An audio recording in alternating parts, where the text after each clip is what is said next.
እግዚአብሔርን ለማግኘት ሰው መጀመሪያ ማድረግ ያለበት መውጣት ነው። በቃ ከማይሆንና ለእግዚአብሔር ከማይስማማው ነገር መውጣት አለበት። ያ ነገር ለሰው ላይ ስማማው ይችላል። ይሄን ተደጋጋሚ ምላችሁ ለምን መሰላችሁ ክርስቲያኖች? እኛ እግዚአብሔርን ብለን ለመውጣት የምናደርገው ማንኛውም አይነት ነገር ላይ በጣም አድርገን የምንሳቀቀው ስለ ሰው ስለሆነ ነው። ስለ ሰው ስለሆነ ነው። እኔ ሁሌ ምንም ነግራችሁ እንደው ብትችሉ ባትረሱት ራሱ በጣም ነው ደስ የሚለኝ።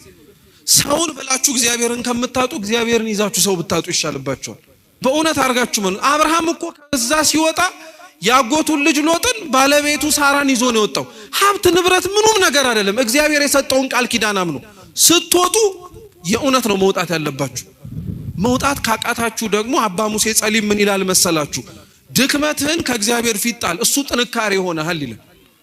መውጣት ካቃታችሁ አለመውጣታችሁን ለእግዚአብሔር ንገሩት፣ እሱ ያስወጣችኋል። መንገድ ይፈልጋል። ቀበላቸው፣ ከድንኳኑ ደጃፍ ተነስቶ ሮጠ፣ ወደ ምድርም ሰገደ፣ እንዲህም አለ፣ አቤቱ በፊትህስ ሞገስ አግኝቼ ስለፈኝ ብዬ ለምናለው። ጥቂት ውሃ ይምጣላችሁ፣ እግራችሁንም ታጠቡ፣ ከዚህችም ዛፍ በታች ረፉ፣ ቁራሽ እንጀራም ላምጣላችሁ፣ ልባችሁንም ደግፉ፣ ከዚህም በኋላ ትሄዳላችሁ። ስለዚህ ወደ ባሪያችሁ መጥታችኋልና እነርሱም እንዳልክ አድርጋሉት። አብርሃምም ወደ ድንኳኑ ወደ ሳራ ዘንድ ፈጥኖ ገባና 3 መስፈሪያ የተሰለቀ ዱቄት ፈጥነሽ አዘጋጅ፣ ለውሽውም እንጎቻ አድርጊ አላት። አብርሃምም ወደ ላሞቹ ሮጠ፣ እጅግም የሰባም ታናሽ ጥጃ ያዘና ለብላቴናው ሰጠው። ያዘጋጅም ዘንድ ተቻኮሉ። እርጎና ወተትም ያዘጋጀውንም ጥጃ አመጣ፣ በፊታቸውም አቀረበው። እርሱም ከዛፉ በፊታቸውም ቆሞ ነበር። እነርሱም በሉ። እነርሱም ሚስት ሳራ ወዴት ናት አሉት። እርሱም በድንኳኑ ውስጥ ናት አላቸው።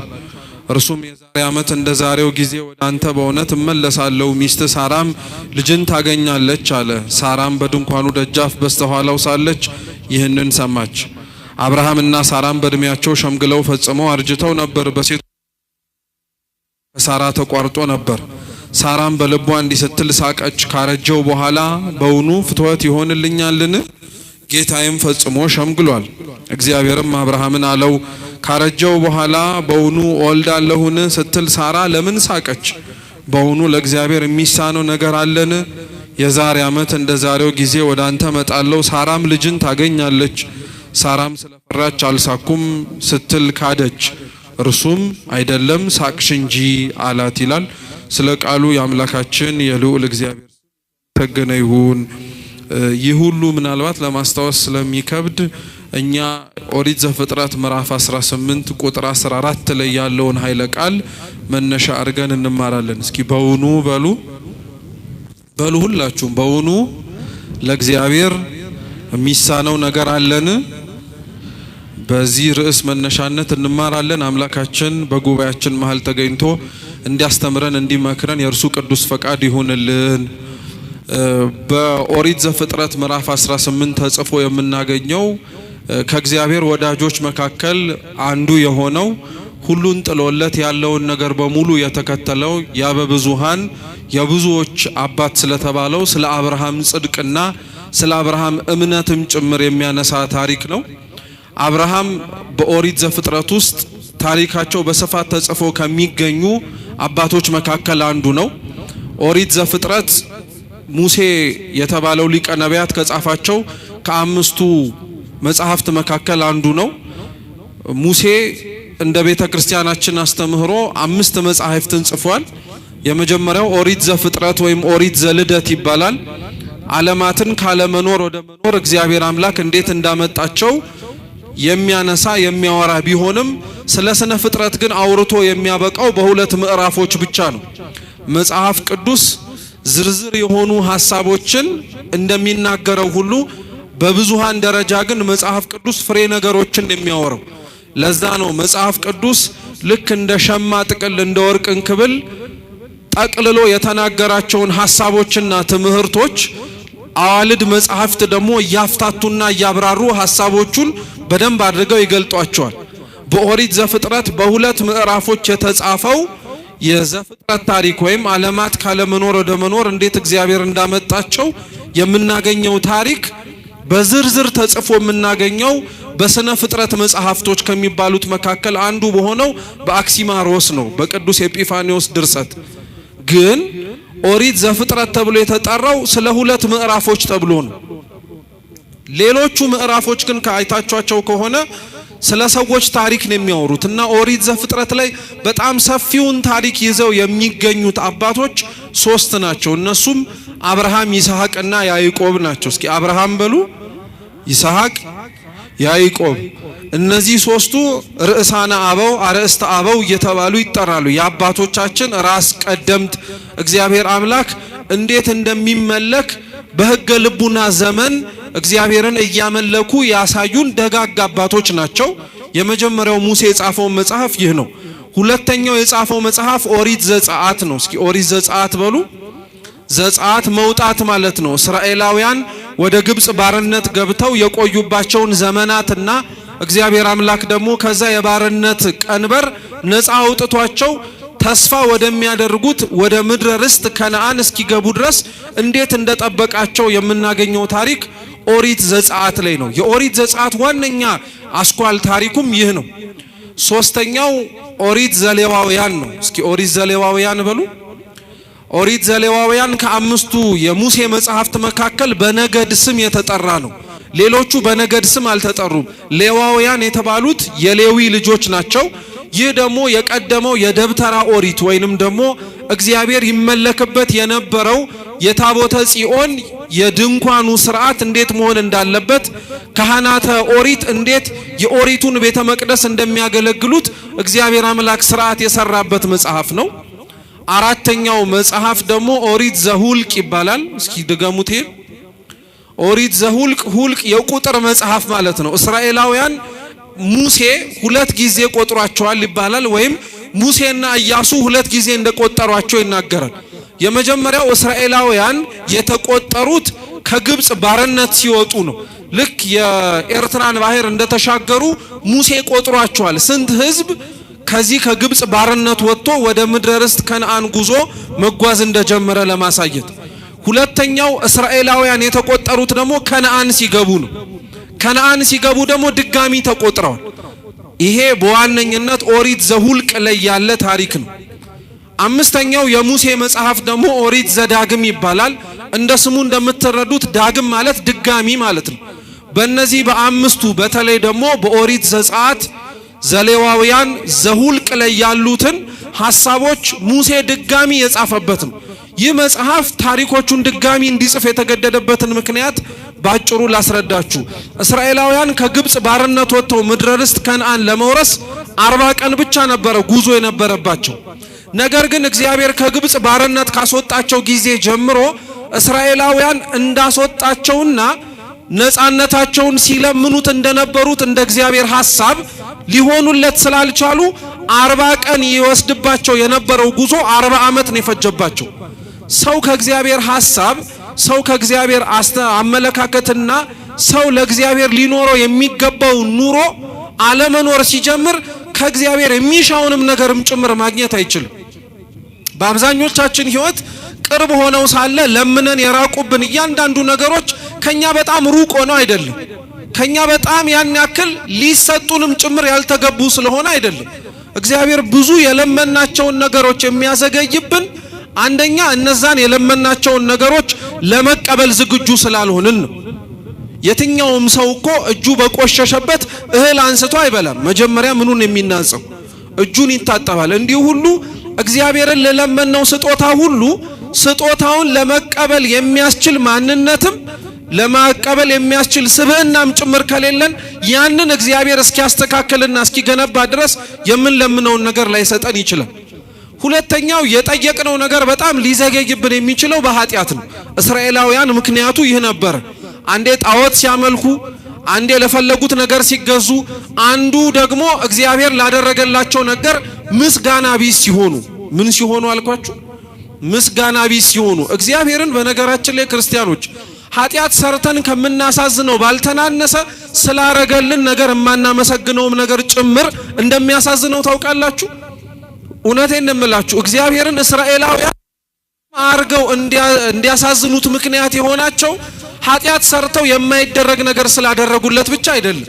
ወይም ስላደረጉበትም አይደለም ሲያረግላቸው ለነበረው ነገር ግን ምስጋና ጭምር አያቀርቡም ነበር እንዲያውም ያሙት ነበር ምን ያረጉት ነበር ያሙት ነበር ልበ አምላክ ቅዱስ ዳዊት መዝሙር 76 በቅንፍ 77 ላይ ምን ይላል መሰላችሁ ካንድም ብዙ ጊዜ ላይ በግብጽ በረሃ ሲንከራተቱ ሊበሉት እየናፈቁት ስላጧቸው ምግቦች ብለው እግዚአብሔርን እህል ስጠን ብለው ይለምኑት ነበርና እግዚአብሔር ከላይ ከሰማይ መና ያወረደ ያበላቸዋል መና ያወረደ ያበላቸው ሲጠግቡ የነበሩት እስራኤላውያን ግን ልበ አምላክ ቅዱስ ዳዊት ምን ብሎ ሲናገር እናገኘዋለን መዝሙሩ ላይ እግዚአብሔርን እስራኤላውያን እንዲህ ብለው አሙት ከላይ ከሰማይ መና አውርዶ ሊያበላን ይችላልን ብለው ተናገሩ ይላል እየጠየቁት ያለው እግዚአብሔር ሲያረግላቸው ለነበረው ነገር የጥርጣሬና የሐሜት ነገር ነበር እግዚአብሔርን ያሳዘነው ይህ ነው ዛሬም በነገራችን ላይ እስራኤላውያን እግዚአብሔርን አሳዘኑት ተብሎ በሚነገረው ልክ እኛም በጣም የምናሳዝነው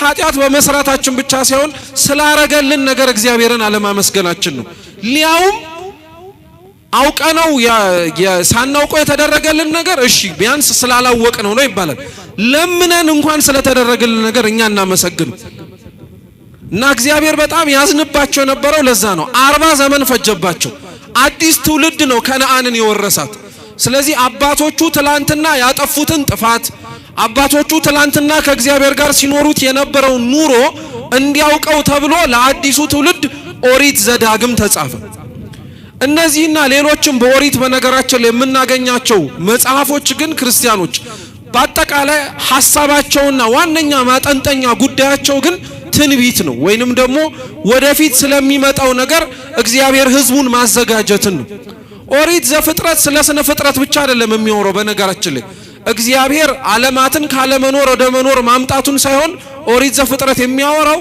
እግዚአብሔር ደግሞ ፈጥሮ ለተዳደፈውና እንደፈጠረው መኖር ላልቻለው ዓለም እንዴት አድርጎ እንደሚያስተካክለውም ጭምር ነው ለዛ ነው የመጀመሪያውና የቀዳማዊው ፍጥረት የሚባለው አባታችን አዳም ሲበድል ምን እንዳለው ታስታውሳላችሁ እግዚአብሔር አምላክ አዳም ከኛ እንዳንዱ ሆነን ያለው እስኪ አዳም በሉ ከኛ እንደ ስንቱ ሆነ እንዳንዱ ሆነ አለ ይሄ በነገራችን ላይ ለንግግር ተብሎ እግዚአብሔር አምላክ ከአዳም ጋር ሲያወራው ለነበረው ቃለ ምልልስ የሚነገር ሳይሆን ለወደቀው አዳም እግዚአብሔር እንዴት እንደሚያድነው ቃለ ትንቢትም ጭምር ነው የተናገረው እግዚአብሔር አዳምን የሚያድነው ከአዳም እንደ ስንቱ ሆኖ ነው እንዳንዱ ሆኖ እሱን ሆኖ ሰው ሆኖ ያድነዋል ማለት ነው ኦሪት ዘጸአትም ተመሳሳይ ነው ስለ ግብጻውያን ግብጽ ውስጥ ይኖሩ ስለነበሩ እስራኤላውያን ነፃ መውጣት ነው ታሪኩ ጭብጡ ግን ግብጽ በተባለች ሲኦል ውስጥ ይኖሩ የነበሩ አዳምና ልጆቹን የሚያወጣቸው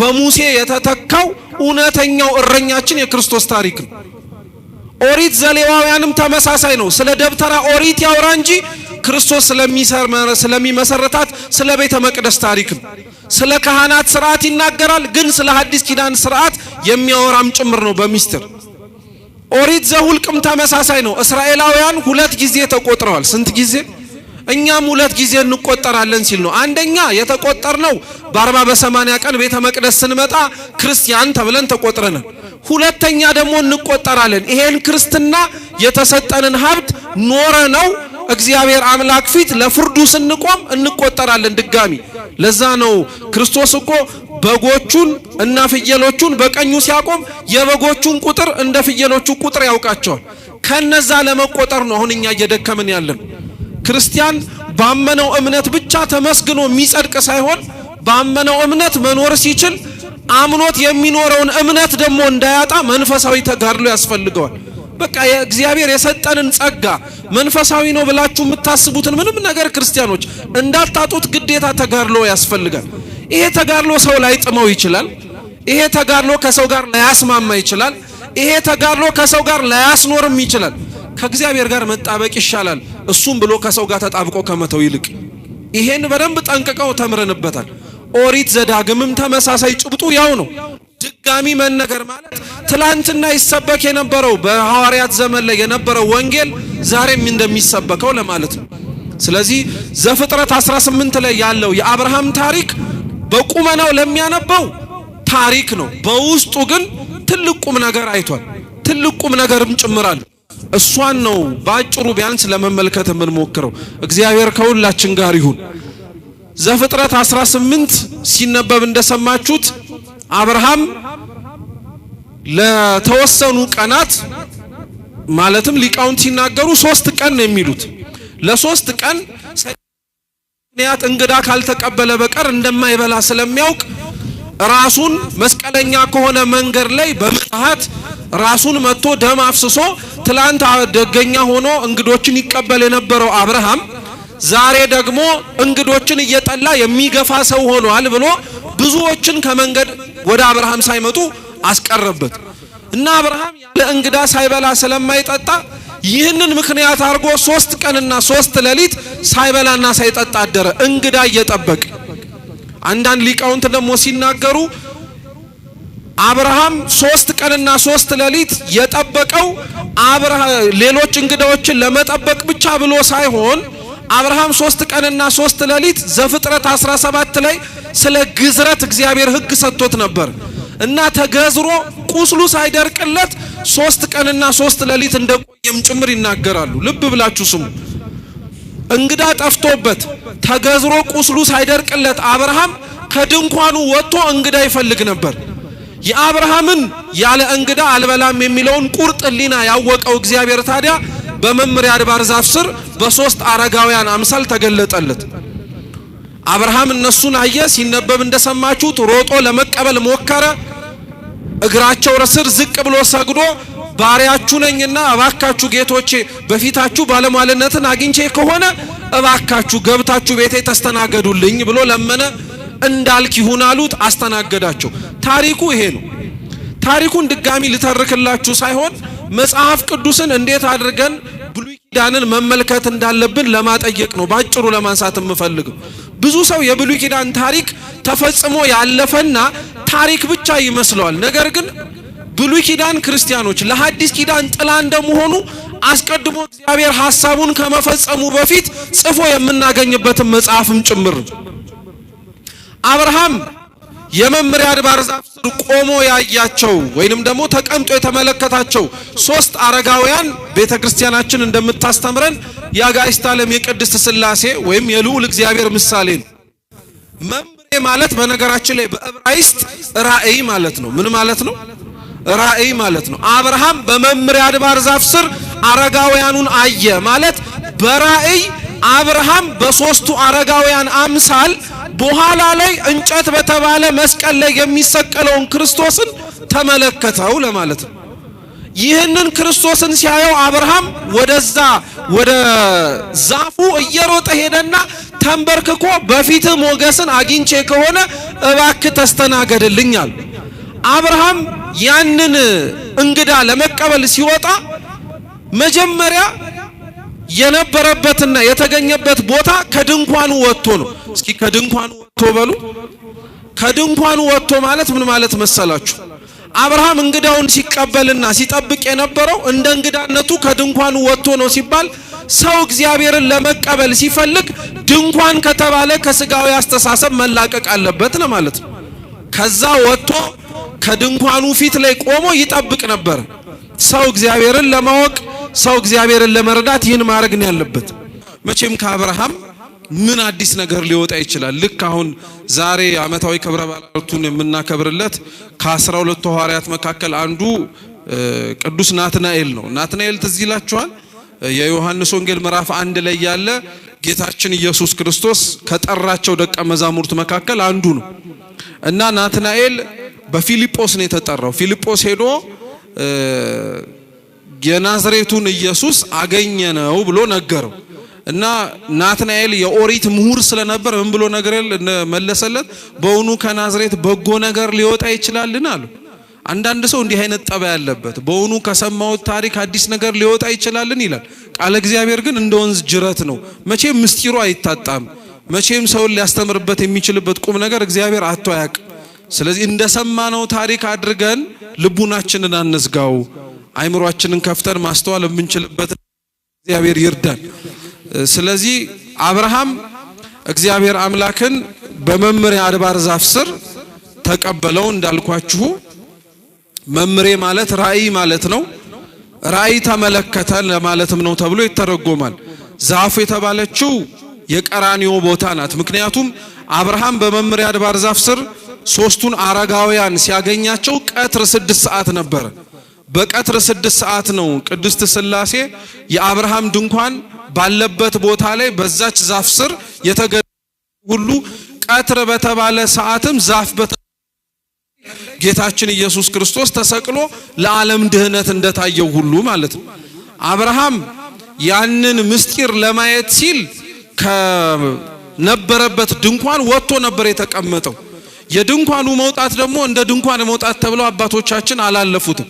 የድንኳኑ መውጣትን አንደኛ አብርሃም እግዚአብሔርን ለማየት ከድንኳኑ መውጣቱን እግዚአብሔርን የምትፈልግ ነፍስ ድንኳን ከተባለ ማንኛውም ስጋዊ ነገር መውጣትና መሸሽ እንዳለባት ለማስተማር ነው ይላሉ። ሰው እግዚአብሔርን ፈልጎ አንድ ቦታ እግዚአብሔርን ላይስማማው የሚችልበት ቦታ ደግሞ ሆኖ ሊሆን አይችልም። ተመልከቱ ክርስቲያኖች፣ አብርሃም ለእግዚአብሔር ብሎ መውጣት የጀመረው ዛሬ ከድንኳኑ አልነበረም፣ ድሮም ጨምሮ ነበር። ገና ስሙ ሳይቀየርለት አብርሃም ተብሎ ተጠርቶ ትላንትና ይኖርባት የነበረችው እዛች የጣዖት አምልኮ ከተማ ውስጥ እንኳን ሲኖር እግዚአብሔር አምላክ እየፈለገው ይወጣ ነበር። እግዚአብሔር አምላክን እየፈለገው ይወጣ ብሎ ብትሉ ታስታውሱ ከሆነ አብርሃም ያመልክ የነበረውና እየሸጠ ይተዳደርም የነበረው በጣዖት አምልኮ ነው።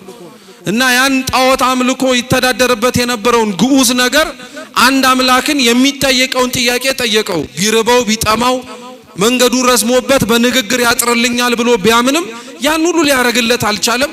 አብርሃም ያንን ሁሉ ጥሎና አቃጥሎ ያን ይወጣው። ያላመለከው ነገር የለም። አምላክን ፍለጋ ፀሐዩን ፈልጓል፣ ጨረቃውን ፈልጓል፣ ነፋሱን ፈልጓል፣ እሳቱን ፈልጓል፣ ውሃውን ፈልጓል። እግዚአብሔርን ብሎ ያልፈለገው ነገር የለም። ዛሬ የአብርሃም ታሪክ የሚተረከው እግዚአብሔርን ብላችሁ ጋችሁ አጣችሁታል ማለት እኮ ነው። የት ፈለግነው እግዚአብሔርን? እውነት እንደ አብርሃም እኮ እግዚአብሔር ከርታታ የሆነች ነፍሳችን ማረፊያችን እንደሆነ አምኖ እንዲህ ያክል ሁሉ ውጣ ውረድ ውስጥ እኮ መግባት የሚፈልግ ማንም የለም። ሁሉም እግዚአብሔርን በቀላል መንገድ ነው ማግኘት የሚፈልገው፣ ሳይደክም፣ ሳይወጣ፣ ሳይወርድ፣ ሳይጨነቅ። ይሄ አልፎ ተርፎ እንኳን ለሐዲስ ኪዳን መክብብ የተባለች ሕግ ምንድናት ብትባሉ የመጀመሪያይቱ ሕግ ምንድናት ይላል ቅዱስ ኤፍሬም ሶርያዊ? ማንም እኔን ሊከተል የሚወድ ቢኖር መስቀሉን ተሸክሞ ከኋላ ይምጣ የምትለው ናት። ማንም ሰውን በዚህ ጊዜ ላይ ግን አብዛኞቻችን ብትመለከቱ አኗኗራችንን እንኳን የክርስቶስን መስቀል ለመሸከም ይቀርና መስቀሉን ራሱ እሱ ተሸክሞልን እኛ በነጻነት ብንሄድ እንመርጣለን።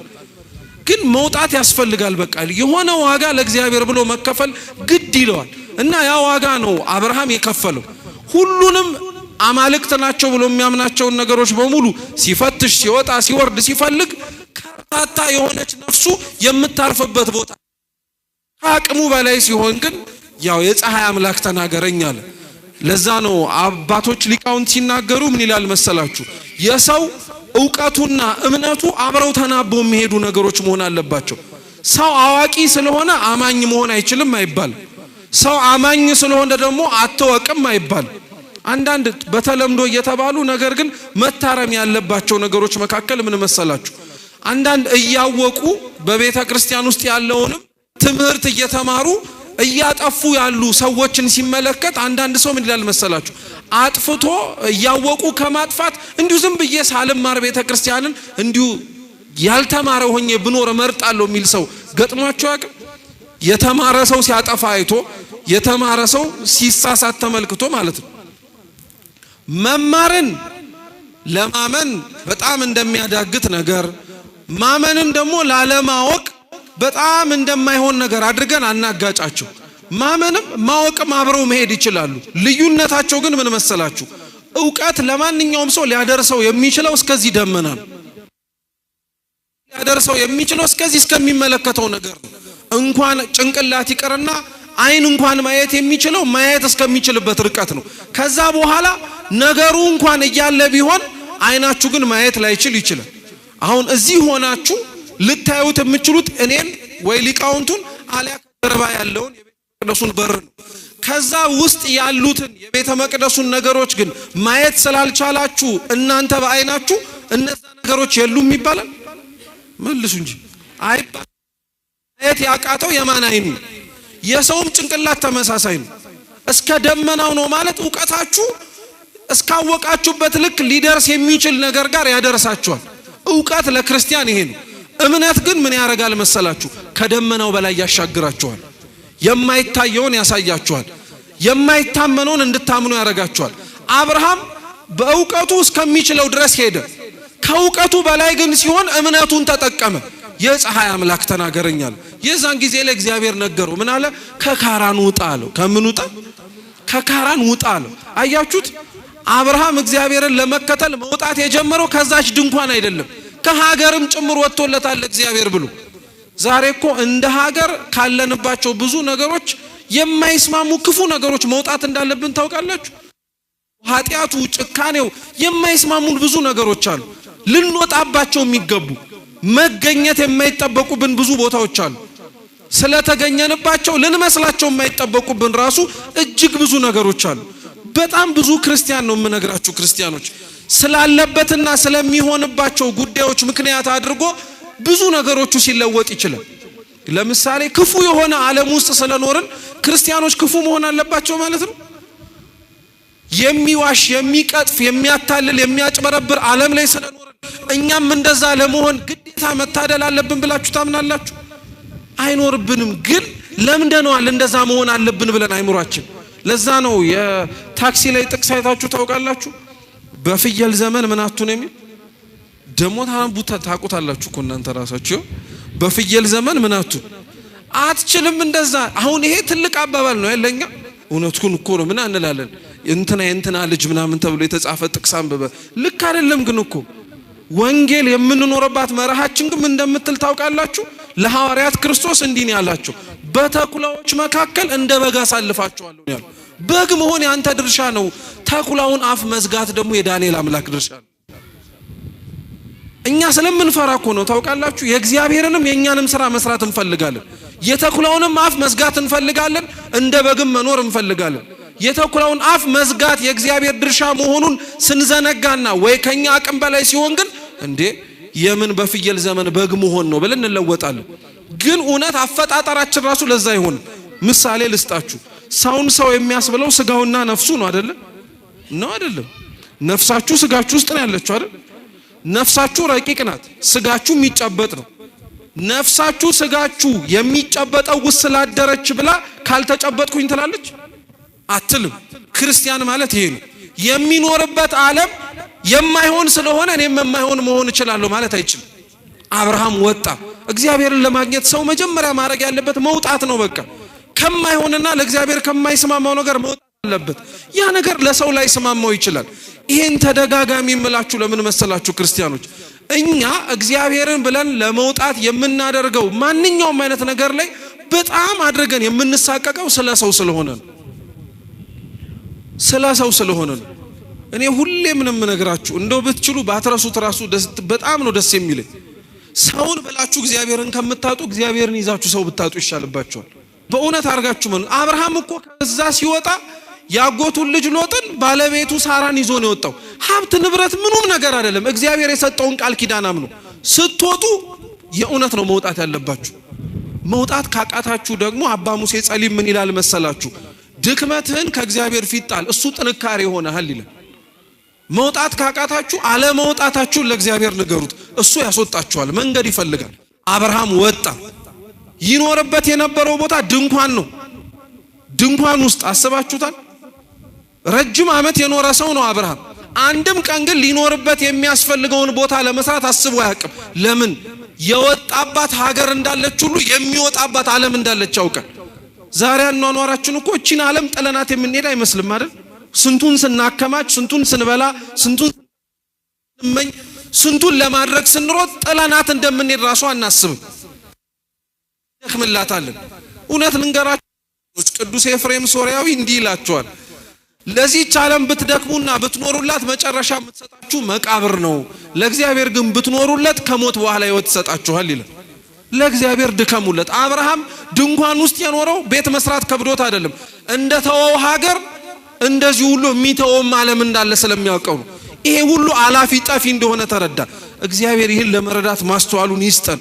ሁሉ ነገር ያልፋል ክርስቲያኖች፣ ሁሉም ምንም ነገር እዚች መሬት ላይ ጸንቶ የሚቀር ነገር አይኖርንም ሁሉም ነገር ያልፋል ከሁሉም ጋር እኛም አብረን እናልፋለን እኛም ማለት ነው ራሳችን እንሞታለን እንፈርሳለን እንበሰብሳለን ይሄ ተመካንበት አጊጠንበት የተዋብንበት ሰውነት በሙሉ አፈር ውስጥ ሳይገባ እኮ ሊከዳንም ጭምር ይችላል ሁሉም ነገር ያልፋል ምንም ጥርጥር የለውም ሳያልፍበት አብርሃም ሁሉ ነገር ጥሎ ከእግዚአብሔር ጋር ተቀመጠ ስለዚህ ሰው ከእግዚአብሔር ጋር መጣበቅ የሚፈልግ ከሆነ መውጣት አለበት አንደኛ ሁለተኛ አብርሃም የመምሪያ አድባር ዛፍ ስር እግዚአብሔርን ለማየት ያስቻሉትን ነገሮች ነው የምነግራችሁ አንደኛ ስለወጣ ነው እግዚአብሔርን ያየው ሁለተኛ እግዚአብሔርን ስላመነው ነው እስኪ ስላመነው በሉ አዎ አብርሃም ሲወጣ እግዚአብሔርን አምኖት ነው የወጣው በደንብ አድርጎ ሲወጣ የሰጠው ብቸኛ ቃል ኪዳን ዘርህን እንደ ሰማይ ከዋክብት እንደ ምድር አሸዋ አበዛዋለሁ ብሎ ነው ምንም ነገር ሳይኖረው ነው አብርሃም የወጣው እግዚአብሔርን የነገረውን ቃሉን አምኖ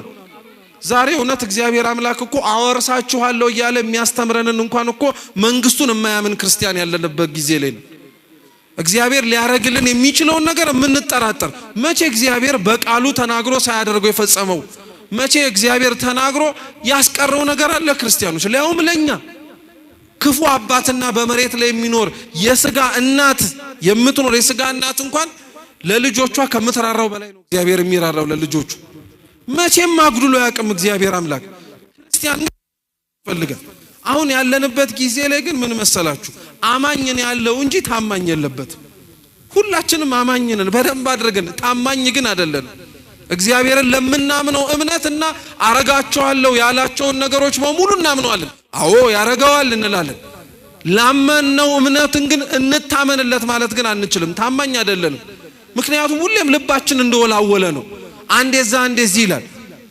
ጥሎለት የወጣውን የካራንን ቦታ አንድም ቀን አብርሃም ሲመኝ ሰምታችሁ ታውቃላችሁ አያውቅም በፍጹም ተመኝቶትም አያውቅም ከእግዚአብሔር ጋር ማግኘትም ማጣትም ሁሉም ነገሩ ሆኖለታል በቃ አብርሃም እኛኮ የወጣንበትን ዓለም መልሰን እንመኘዋለን ያጣነውን ነገር ስለ እግዚአብሔር ብለን መልሰን እናማርረዋለን እውነት የኛን ኗኗር በጣም ነው የሚገርማችሁ የደጋግ አባቶቻችንን ታሪክ ማወቅ የሚያስፈልገን ለዚህ ነው አብርሃም ወጥቷል አብርሃም አምኗል ከዛ በኋላ ነው እግዚአብሔር አምላክ የታየው በዛች የድንኳን ቦታ ላይ ውጭ ሲቆም በቃ ሁሉ ነገር ትቶለት ነው ሚስቱ ከውስጥ ናት እሱ ከውጭ ነው አንድም ሊቁ አምብሮስ ሲናገር ምን ይላል መሰላችሁ የአብርሃም ውጪ መሆን የሳራ ውስጥ መሆን ሌላ ምስጢር አለው ይላል የአብርሃም ውጪ መሆን ነፍሳችሁ ከዓለማዊ ነገር በሙሉ ተላቀቅ ለማለት ነው የሳራ ድንኳን ውስጥ መገኘት ደግሞ ስጋችሁ ግን መሬት ላይ ሊሆን ይችላል ብሎ ለማስተማር ነው ይላል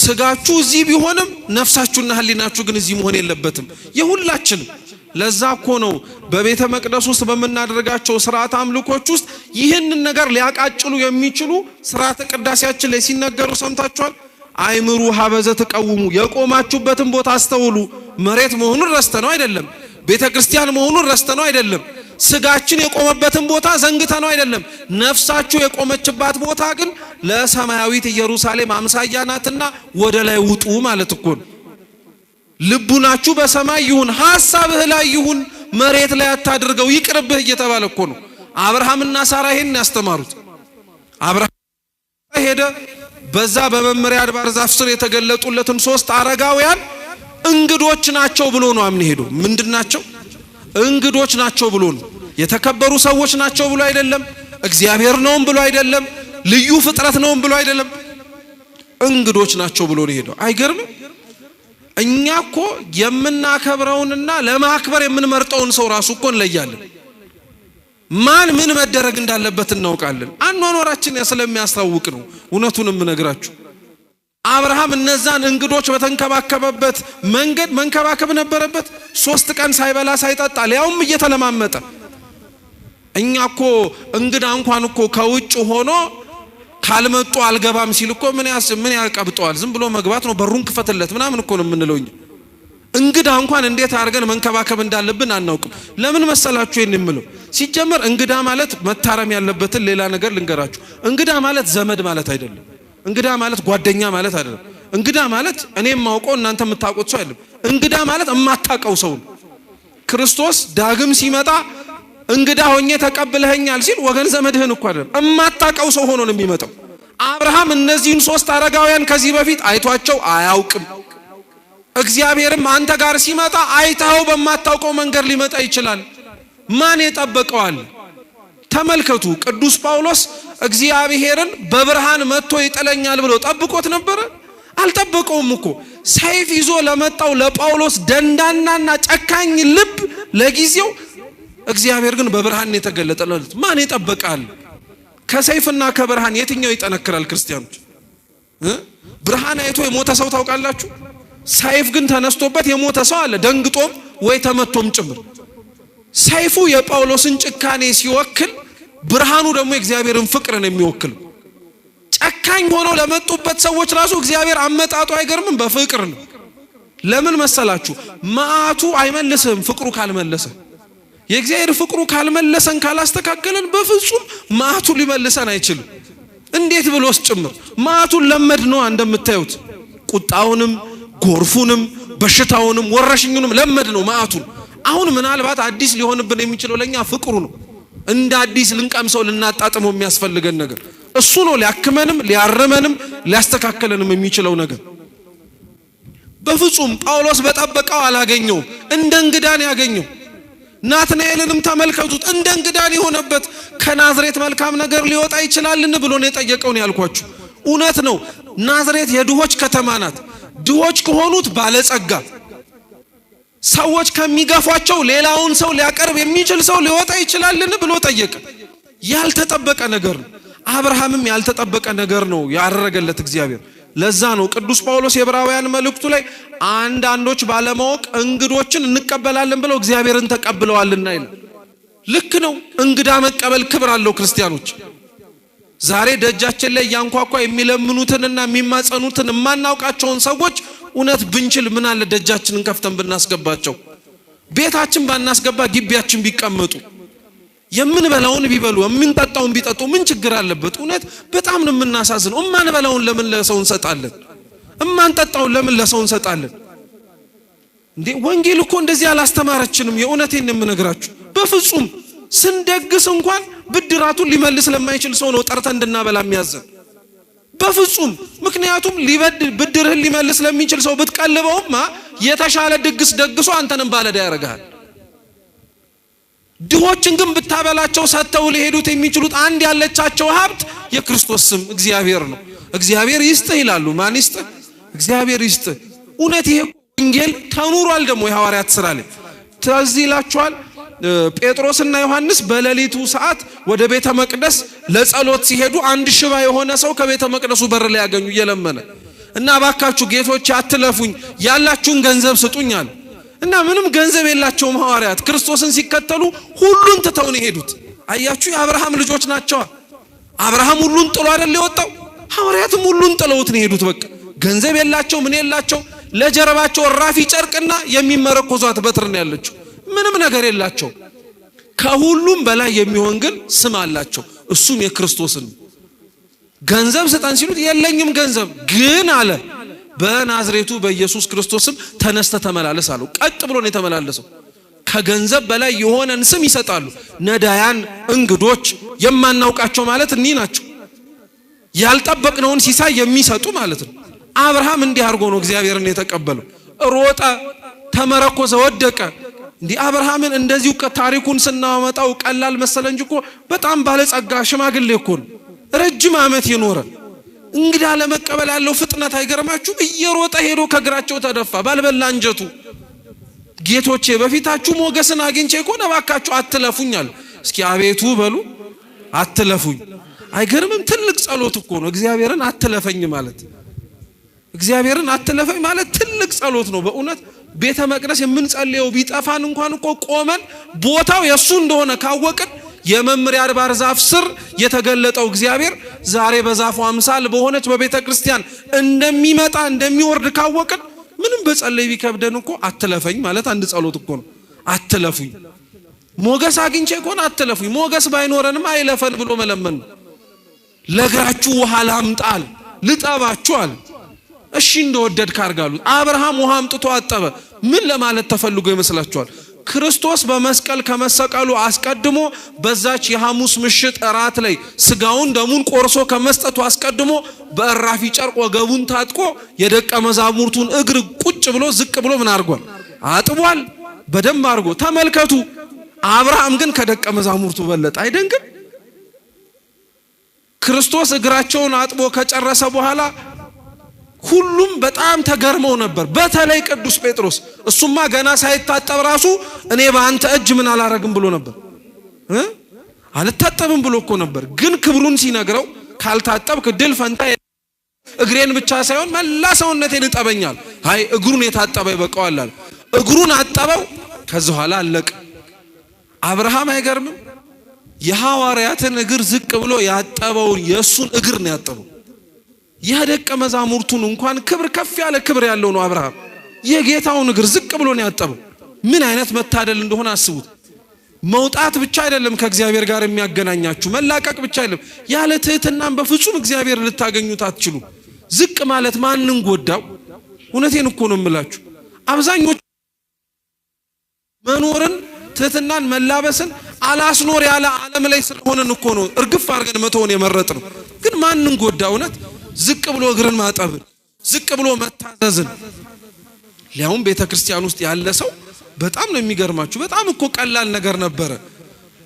ከትህትና ትንሹ ነገር እሱ ነበረ፣ መታዘዝን ማለት ነው። አብርሃም ዝቅ ብሎ እግራቸውን አጠበ እና ሊቁ አምብሮስ ምን ይላል መሰላችሁ? ሰው የሌላውን እግር ዝቅ ብሎ የሚያጥበው በሌላው እግር ላይ ያለውን ቆሻሻ ለማጽዳት ሳይሆን በሱ ላይ ያለውን እድፍ ለማንጻት ነው ይላል። እየሰማችሁ ነው? አብርሃም ዝቅ ብሎ የጌቶቹን እግር ሲያጥብ እነሱ ደግሞ እሱ ባላወቀ የራሱን በደል ያጥቡለት ነበር። ትህትና ዋጋዋች ናት። ማን ከኛ መካከል ዝቅ ብሎ ሌላውን ለማገልገል የሚፈልጋል? ማን ዝቅ ብሎ ከኛ መካከል ሌላውን ለመታዘዝ የሚፈልጋል?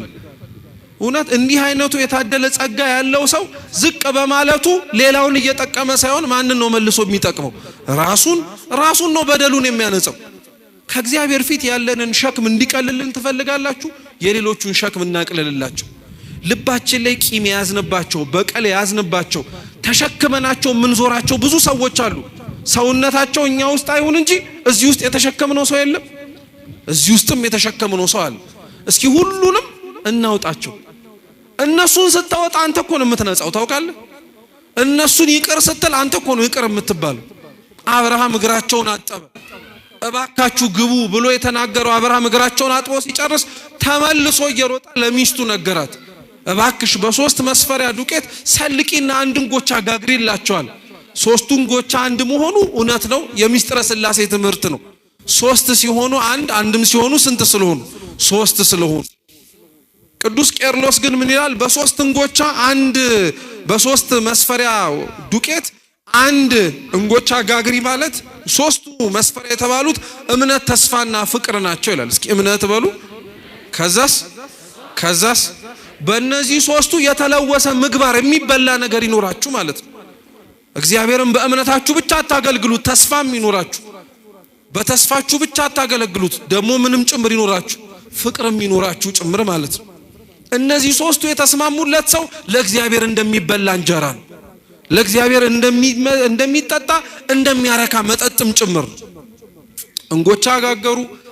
ያንን ሲያረግ ደግሞ ለዛኛው ሎሌው ደግሞ ከፍሪዳዎቹ መካከል አንዱን ስበህ አምጣና አርደህ አቅርብላቸዋል። ታረደ፣ ቀረበላቸው። ቅድስት ሥላሴ በአብርሃም ፊት እንደሚበሉ ይመስሉ ነበር ይላሉ ሊቃውንተ ቤተ ክርስቲያን። እሱም ያልበላ ስለሆነ እየበሉ እንዲበላ፣ ነገር ግን በእነሱ ሰም በእሳት ፊት ሲቀልጥ እንደሚቀልጥ እህሉም ከፊት ለፊታቸው ይቀልጥ ነበረ። አብርሃምን ፈልገው ነው የመጡት እንጂ እንጀራውን ፈልገው አልመጡም ነበር።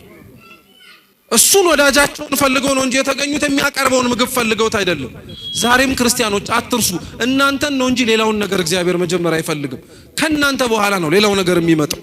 ከኛ በኋላ አቀረቡ፣ አስተናገዱ። ከዛ በኋላ እግዚአብሔር ስራውን ጀመረው። ወጥቶ ለተቀበለው እግሩን ላጠበለት ያለውን ላቀረበለት ለአብርሃም አሁን ደግሞ እግዚአብሔር መልስ መስጠት ጀመረ። እግዚአብሔር እንዲህ አምላክ ነው።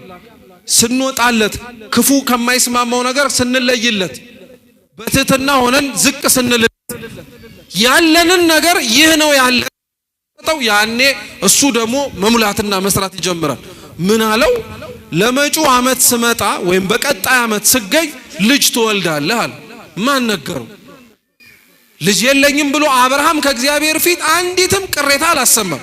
ዛሬ እኮ ያለን ክርስቲያኖች ከእግዚአብሔር ፊት የማናሰማው ምን ቅሬታ አለ? እስቲ እንዲያውም ይገኝ።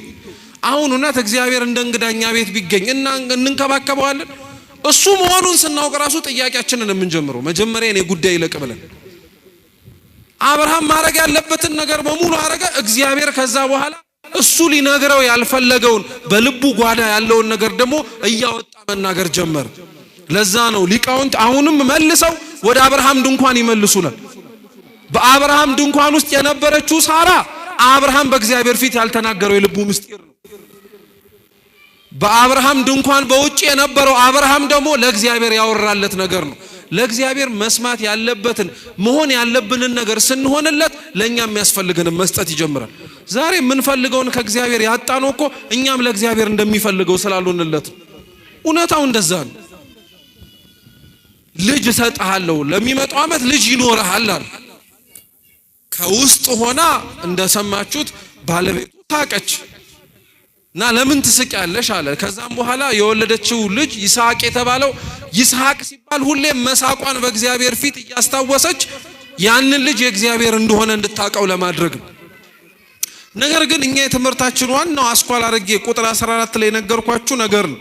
ሳራ ትወልጃለሽ የሚባለውን ንግግር አብርሃምም ጭምር ሲሰማ ምንድን ነበር ያሉት? እሷም በሴቶች ልማድ እንደቀረባት አብርሃምም እንዳረጀ ተናገረች። እና ራሱ እግዚአብሔር ለነሱ ነው በእውኑ ለእግዚአብሔር የሚሳነው ነገር የለምን አለን ብሎ የጠየቃቸው። እቺን ንግግር ክርስቲያኖች ከዚህ ውጪ ሌላ ቦታ ታውቃታላችሁ? ገብርኤል ሲለው አልሰማችሁ? አረሳችሁት እንዴ? ቅዱስ ገብርኤልም እኮ ብሏታል እቺን ንግግር አይደል እንዴ? ለእመቤታችን ሲያበስራትና ሲናገራት ለእግዚአብሔር የሚሳነው ነገር አለን ብሎ አልተናገረም? ተናግሯል። አያችሁት? የአብርሃም ድንኳን አይደለም ማለት ነው። ታሪኩ ስለሷ ነው የሚያወራው። የመምሪያ አድባር ዛፍ መስቀሉ ነው። ሶስቱ አረጋውያን አብ ወልድ መንፈስ ቅዱስ ነው። ሳራ ተሰናዳበት የነበረው አብርሃም ከውጭ ሆኖ እግዚአብሔርን ይጠባበቅበት የነበረው ድንኳን እመብርሃን ናት። አብ የመረጣት ወልድ ያደረባት መንፈስ ቅዱስ የቀደሳት ለዚህች አይነቱ ሙሽራ ነው አብርሃም ሲንጎዳጎድ የነበረው። አብርሃም ሲደክም የነበረው ለሷ ነበረ። ጌቶቼ ግቡልኝ ሲል የነበረው የአዳም ጩኸት ነው። ውረድ ተወለድ አድነን ሲሉ የነቢያት የነበሩት ጩኸቶች በሙሉ ናቸው። እግዚአብሔርም ወረደ። ሊያርፍበት የፈለገው ድንኳን የአብርሃም ድንኳን መሆኑ የእመቤታችን ሰውነቷ ነው። ለዛ ነው ቅዱስ ቄርሎስ ምን ይላል መሰላችሁ? እግዚአብሔር ከሰማያት ወርዶ እዛ ዛፍ ስር የታየው ድንኳን ውስጥ ለመግባት እንዳይመስላችሁ። እግዚአብሔር የሚያርፍበትና እግዚአብሔር የሚኖርበት ቦታ መልካም ልብ ነው ይላል። ምን ልብ ነው? በሰማይ ሆኖ ተመለከተ፣ ተነፈሰ፣ አሻተተ። እንዳንቺ አላገኘም። ያንቺን መዓዛ ደምግባትሽን ወደደ ይላሉ። እግዚአብሔር ያርፍባት ዘንድ እሷን የመረጣት ሰውነቷን ብቻ አይቶትና ንጽህናዋን ቅድስናዋን ተመልክቶት በውስጧ ያለውን ገንዘብ አይቶ ነው። የአብርሃም ድንኳን ናት እሱ። በእውኑ ለእግዚአብሔር የሚሳነው ነገር እንደሌለ ልንገራችሁ። አብርሃምን ማን ለማሰብና የእግዚአብሔር ሕዝብ ይሆናል ብሎ ማን ያስበዋል? ጣዖተኛ እኮ ነበር፣ ክፉ ሰሪ ነበር። ግን አብርሃምን የተመረጠ ሕዝብ አረገ። ሌሎችንም ተመልከቷቸው። ማን ጳውሎስን ምርጥ ዕቃ ይሆናል ብሎ ያስበዋል? ማንም፣ እግዚአብሔር ብቻ ነው። ማን እመቤታችንን የአምላክ እናት ልትሆን ብለው ያሰባት ሰዋል? ማን ብቻ ነው ያሰባት? እግዚአብሔር ካሰባት በኋላ ግን ፍጥረት በኋላ አልዘነጋትም። ይሄው እስካሁን ድረስ ወደፊትም ጭምር ብጽዕት እያሏት ይኖራሉ እመቤታችን። በእውኑ ለእግዚአብሔር እውነት ነው የሚሳነው ነገር የለም። ሰው ሊሆንባት የመረጣት አዳራሽ እሷ ናት። አብርሃም ሲናገር የነበረው እግዚአብሔርም ለአብርሃም ሊያሳምነው የፈለገው ለምንድን ነው? ለኔ የሚሳነኝ ነገር የለም፣ ሰው ሆኜ ላድርበት የመረጥኩት ያንተ ደጅ ነው ሊል። ክርስቲያኖች ለእግዚአብሔር የሚሳነው ነገር እንደሌለ የምታምኑ ከሆናችሁ እኛም ውስጥ ሊያድር የሚፈልግ አምላክ እንደሆነ አትዘንጉት። ብዙዎቻችን ተስፋ ቆርጠናል። በቃ ስራችን፣ ኃጢአታችን፣ ነውራችን እያወቅን የምንሰራው በደላችን በስቶብን እግዚአብሔር እንደማይፈልገንና ሌላ እንደሚፈልግ የምንመስል ሰዎች አለን። በፍጹም ለእግዚአብሔር የሚሳነው ነገር የለም። እኛንም ከነ ችግራችን አስተካክሎን ምርጥ ቃል ያደረገን የሚችል አምላክ ነው። የአብርሃም ታሪክ ሁሌ ከዚህ በኋላ ሲያቃጭልባችሁ አብርሃም እንግዳ መቀበሉን ስታስታውሱ ለእግዚአብሔር የሚሳነው ነገር እንደሌለና ያ እንግዳ እናንተም ሰውነትና ቤታችሁ ለማረፍ የሚፈልግ እግዚአብሔር መሆኑን አምናችሁ መስተካከል የምንችልበትን ህይወት እንዲሰጣችሁ ሁላችንም መለመን አለብን። የሰማነውን በልቦናችን ሰሌዳ ይጻፍልን፣ በጎደለው በሊቃውንቱ የሚታረም ይሁን። ወስብሐት ለእግዚአብሔር።